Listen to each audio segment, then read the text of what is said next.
Pelicans season starts today with Media Day. So today we're going to look at the 6 biggest questions for this team as we get to talk to everybody. It's the Monday episode of Locked On Pelicans. Let's go.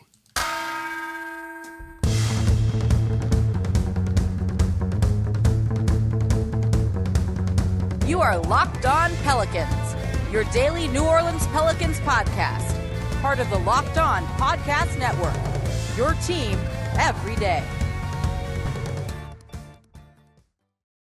Welcome to another edition of Locked On Pelicans, the daily podcast covering your favorite team, the New Orleans Pelicans at NBA, part of the Locked On Podcast Network, your team every day, available wherever you get your podcasts and available on YouTube. I'm your host, Pelicans Insider, credential member of the media, Jake Madison, at NOLA Jake on Twitter. Here with y'all on this Monday, we are back to 5 days a week with the Pelican season, basically starting today with Media Day. I will be there. By the time you're listening to this, it might have already gone on.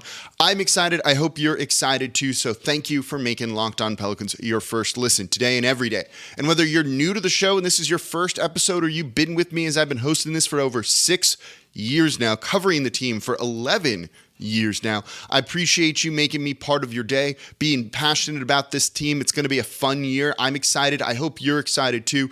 So make sure you're subscribed to Locked On Pelicans wherever you get your podcasts and on YouTube. So let's dive into it. We're going to get to hear from Trajan Langdon, Willie Green, David Griffin, and all of the players, including Zion, CJ McCollum, Brandon Ingram. We got questions, and there's big questions still around this team. Let's take a look at what those questions are and why we want them answered and what we're hoping to hear from or hear the answers about in today's show. So question 1, is there a surprise we don't know about? Because that tends to happen. It's been a really quiet offseason. Some might say too quiet. It's been a quiet offseason, and that's a good thing, right? Compare it to, say, the Boston Celtics, who have had trades, multiple injuries, surgeries, and with Ime Udoka, other drama that's going on around the team, or other issues. I don't want to even just call it drama that minimizes what he has done, and that's definitely not the case. Internal issues like that. Have the Pelicans avoided anything like that? Injuries, whatever it might be? You know, last year, the Zion injury was sprung on us at Media Day. I was sitting next to Christian Clark, Will Guillory, Andrew Lopez, and no one had a clue about Zion having surgery much earlier, a couple months earlier. Are we in line for a surprise? Are we going to hear something like that? Is that the case? Hopefully not. Are we actually avoiding that? Because that would be the most un-New Orleans Pelicans, un-New Orleans basketball franchise thing, to just kind of have a quiet off season. I think that's a good thing. But hopefully we're just avoiding any and all drama issues, all of that stuff. And it's just going to be a relatively straightforward Media Day with no surprises. Would love that. Or only good surprises. Let's take that too. That's going to tie into a bonus question I have in today's show. So question 2. How was your summer, Zion? It's general sounding. I say it kind of there as a joke, but you know, I've talked a lot about Zion 2.0. We've read a lot of articles about Zion himself this offseason. But this is his chance to talk to us, to tell us what's going on with him, to tell us about the training he did, to tell us about the regimen he's been put through, to talk to us about how he's taken being a professional basketball player more seriously than he has in the past. And that's an okay thing. People mature at different ages, different times, and it definitely seems like Zion has taken this more seriously. We've heard recently that this is the best shape he's ever been in his life. That's a wonderful thing to hear. At age 20, he was an all-star, and he wasn't in the best shape of his life. So what could he do now if he is? That should keep opposing coaches and players up all night. I'm really excited at the thought of that. Talk to us about what you've done, what you did differently, what kind of clicked for you to make you into the player that we're going to see this season, to come back from that injury, to put all the drama that's been around in the past, right? We aren't hopefully going to hear stories about how he has more frostiness with the organization or potentially wants out, or that he's away from the team. You know, so did he work out with the team at all? Was he there in California? No. Okay, if he wasn't, what was he doing instead to prepare himself for this year? Mentally, how is he doing? How are you, Zion? He talked last year about how mentally he was down, and we all know that the importance and that side of things can be when it comes to a player and them being their best and being happy and hopefully leading a team to the postseason. What's going on there? Has he taken any steps with that, or is it simply just getting in shape and those kind of problems have gone away? I want to hear more about it. This is his chance to control the narrative in a way that he did not do last year. We did it based on things we were hearing from people and, sources that we talked to, because he wasn't speaking. So this is a lot of his chance, the opportunity for him to kind of right the PR ship, to set the narrative, to repair his reputation if it, was damaged at all. Maybe it wasn't to you. Maybe it was. Maybe he's fixed some of that already, and that can be fine too. This is his chance to really take control over all of that. It's a genuinely curious thing I want to hear from him. What did he work on? Was it his handle? Was it his shooting? Was it defense? How did he go about doing that? Shed some insight, be a little bit transparent with the fans and the media there to find out what he did this offseason to make sure that he is the best basketball player that he can be and that this Pelicans team can have a lot of success, because there are a lot of expectations, and that's a question I have on this too, that I want to get into with him and this team. So let's start setting the record straight when it comes to all that. So let us know what you did and how your summer was, how your offseason was, Zion, and how good you expect yourself to be going into this season. So more questions coming up. What's the offense going to look like? How can they get this defense to work? What are the expectations? What about player roles? And some bonus fun questions at the end for you as well. So that's all coming up here next in today's episode of Locked On Pelicans. Before we do that, though, today's episode of Locked On Pelicans is brought to you by BetOnline.net. BetOnline.net, your number one source for all your football betting this season. So you can find all the player developments, team matchups, news, podcasts, in-depth articles, and analysis on every game you can find, whether it's pro or college. And as always, BetOnline remains your continued source for all your sports wagering information. They have live betting, up-to-the-minute scores for every single sport out there. It's the fastest and easiest way to check out on everything, whether it's football, MLB, MMA, boxing, golf, and the NBA when the season gets started. Or if you want to get on those futures, you feeling good about Zion Williamson, plus 1,200 to win MVP? Those could be really good odds if you think he's going to be in store for an excellent season. So if you want to make these games more interesting, get in on the action, head to betonline.net. You can get there on your mobile device as well over at betonline.net.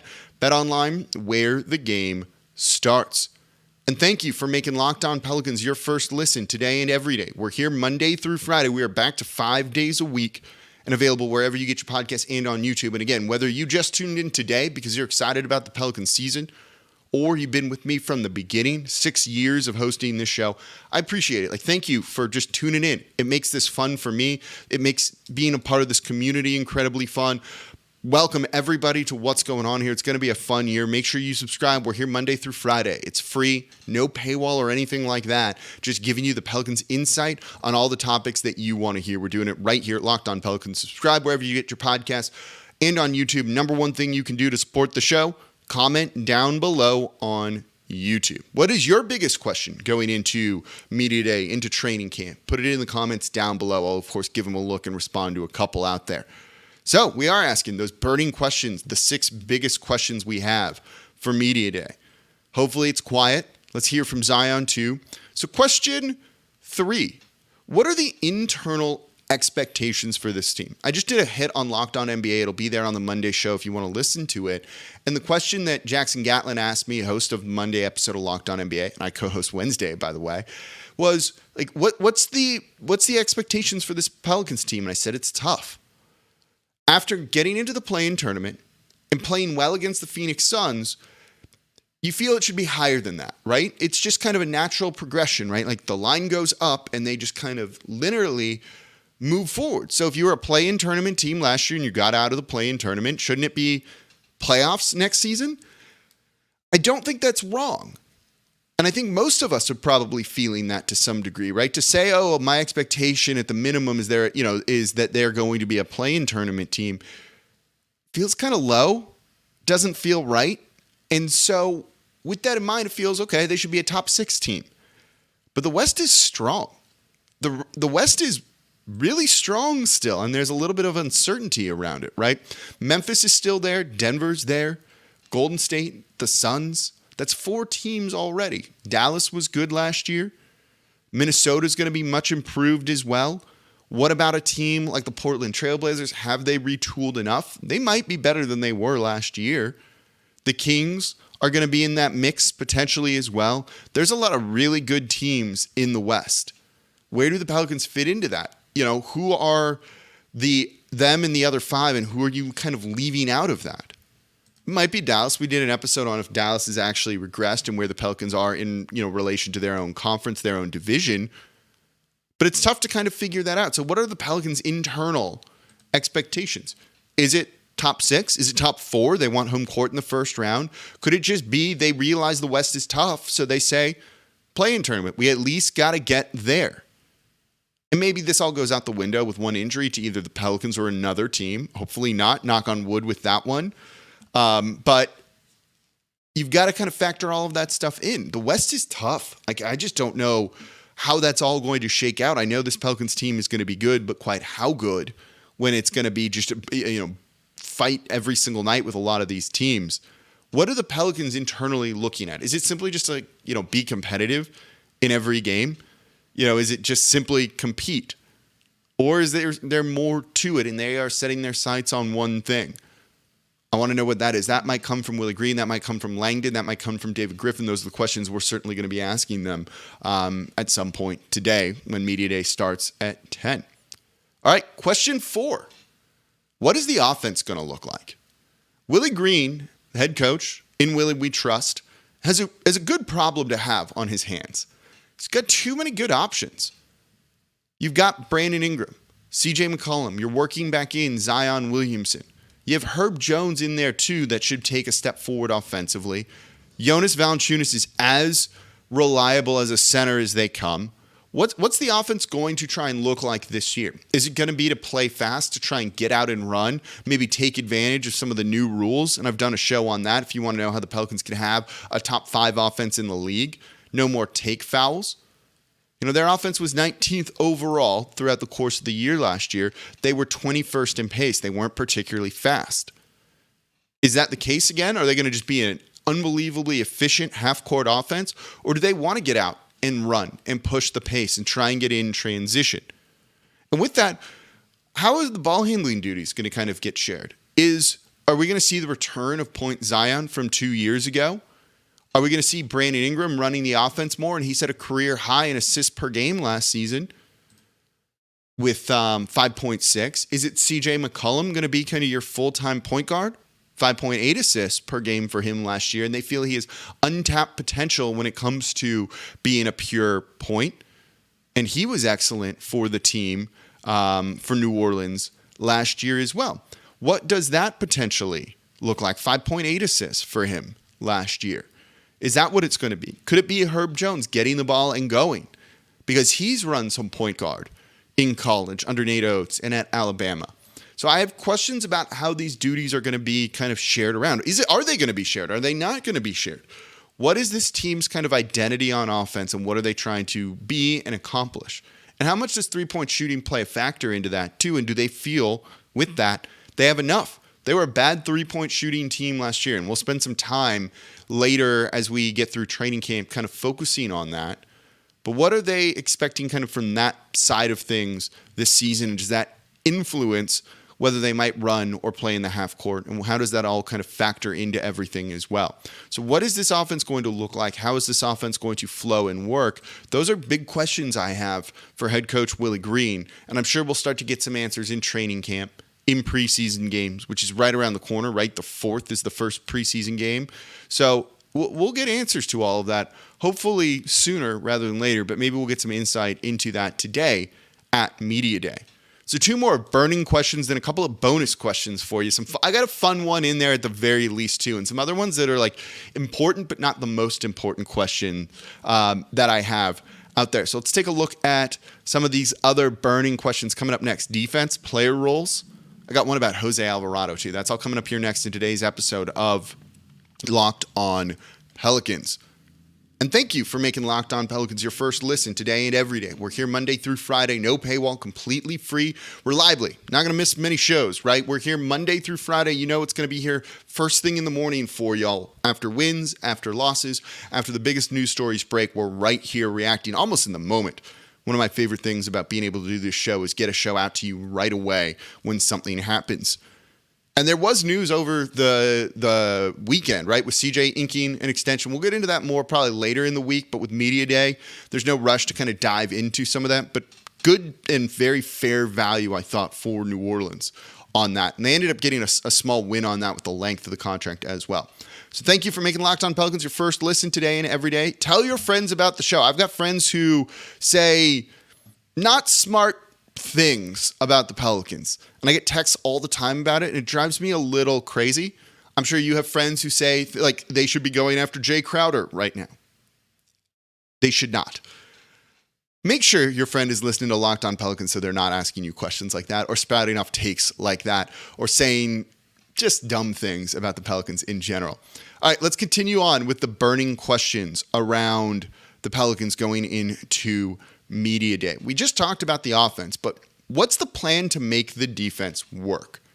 And I'm going to do a whole show on this. I want to go much more in depth on the defense and the questions surrounding it, and we'll do that in a future show either this week or next week. But defensively is where this team could struggle and something that could really hold them back. So what's the plan to get the defense better? They started to look good after the CJ trade and as they march towards the postseason. Is that something that they're going to be able to replicate over an 82-game season? I'm not sure. This defense, if you want to be a true title contender or looking to get towards, say, the Western Conference Finals or the second round of the playoffs, defense starts to become more and more important. If you look at finals champions over the past decade and teams in the finals, they almost all have a top 10, top 5 even defense. So what is the plan for the Pelicans to get that defense closer to the top 10 and keep it there over the course of the year? When you look at the starting lineup of CJ McCollum, Brandon Ingram, Herb Jones, Zion Williamson, Jonas Valanciunas, that's not amazing defensively. It might not be bad defensively, but it's not good. And that's not ideal if you want to be a true contender, as we just said. So what's the plan to kind of make this work? Are they going to run a different kind of scheme?